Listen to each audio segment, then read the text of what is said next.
On a pour vous une histoire fascinante aujourd'hui. Une histoire qui nous vient du passé, mais qui, vous allez voir, nous parle directement. C'est l'histoire d'une société entière qui a prospéré pendant des siècles au bout du monde avant de, pouf, disparaître. Alors, le mystère, c'est quoi?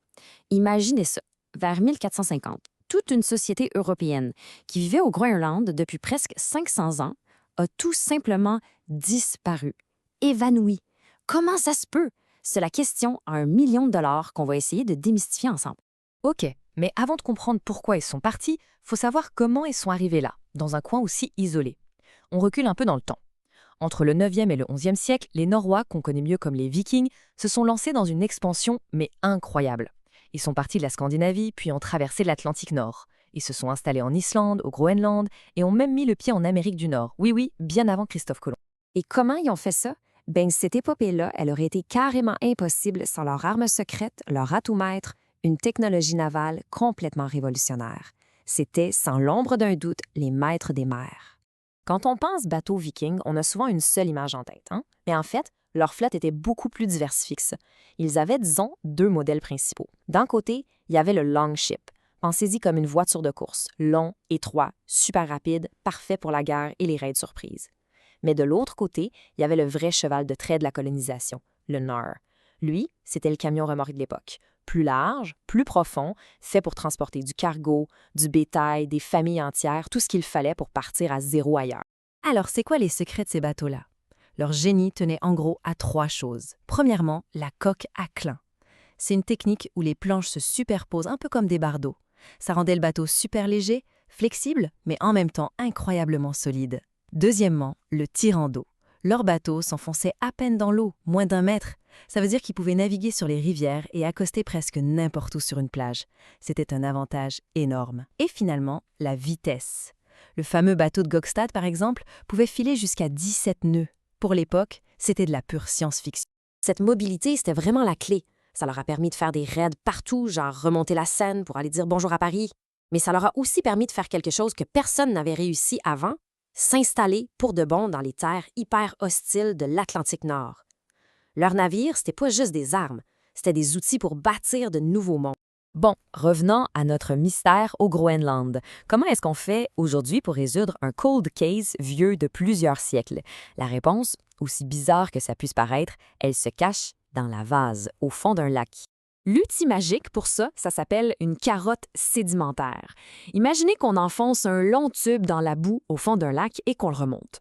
Ce qu'on obtient, c'est un cylindre où chaque petite couche de sédiment, c'est comme une page dans un livre d'histoire. Ça conserve des milliers d'années d'archives environnementales. C'est littéralement une machine à voyager dans le temps.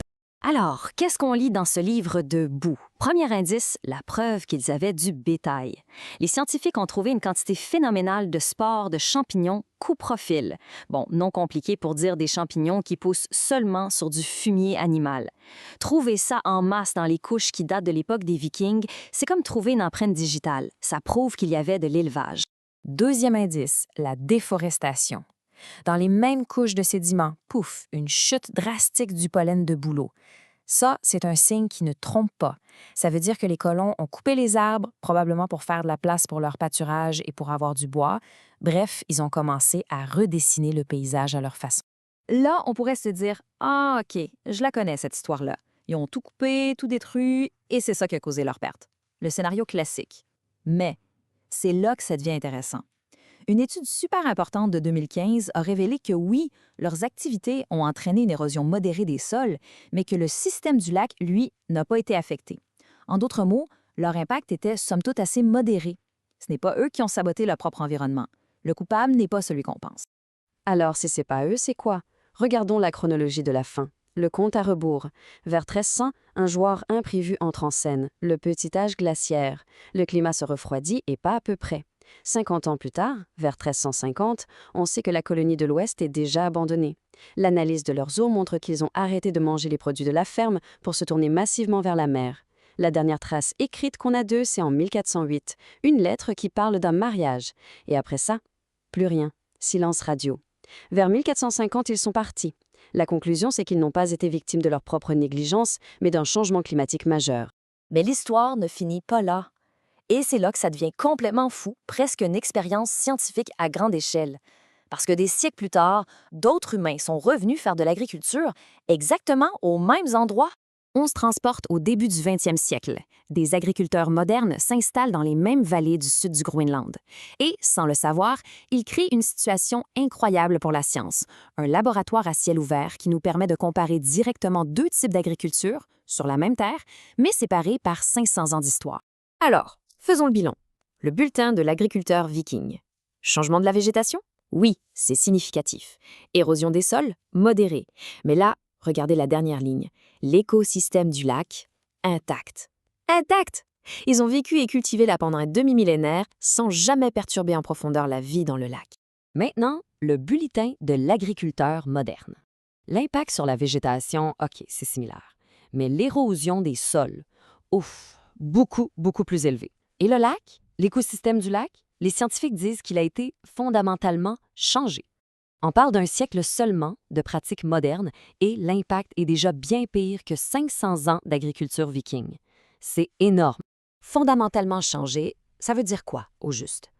Ça veut dire que nos méthodes modernes, avec les engrais, la machinerie, tout ça, ont tellement modifié la chimie de l'eau que le lac est maintenant dans un état qu'on n'avait pas vu depuis 10 000 ans. C'est presque difficile à imaginer. Tout ça, c'est un écho qui nous revient en pleine face aujourd'hui. Cette histoire, qui a commencé à 1000 ans, elle a quelque chose de vraiment important à nous apprendre sur notre propre monde, maintenant. En fait, la colonie des Vikings du Groenland, c'est une sorte de point de comparaison en or. C'est notre groupe témoin, notre control group, qui nous vient directement du passé. Grâce à eux, on peut voir à quoi ressemblait l'impact humain sur un écosystème avant la révolution industrielle, avant nos technologies surpuissantes. Et cette comparaison, elle nous permet de mesurer la véritable échelle, la magnitude de notre impact moderne. On a deux sociétés, avec le même but, au fond, faire de l'agriculture. Mais leurs technologies sont à des années-lumière l'une de l'autre. Et la conclusion, elle est claire. Notre technologie nous a donné un pouvoir de changer la planète qui est tout simplement sans précédent dans l'histoire humaine. Les Vikings, ils se sont adaptés, hein? Ils n'ont pas baissé les bras. Ils ont changé leur régime alimentaire, leurs habitudes pour faire face au froid qui s'installait. Ils ont lutté jusqu'à la limite du possible. Leur histoire, c'est une sorte d'avertissement, un écho qui traverse les siècles pour nous poser une question vraiment critique. Étant donné notre immense pouvoir de transformer l'environnement, à quel point nos pratiques actuelles sont-elles vraiment durables? Surtout sur une planète dont le climat, à son tour, est en train de changer. C'est ça la question que les fantômes des Vikings du Groenland nous laissent en héritage.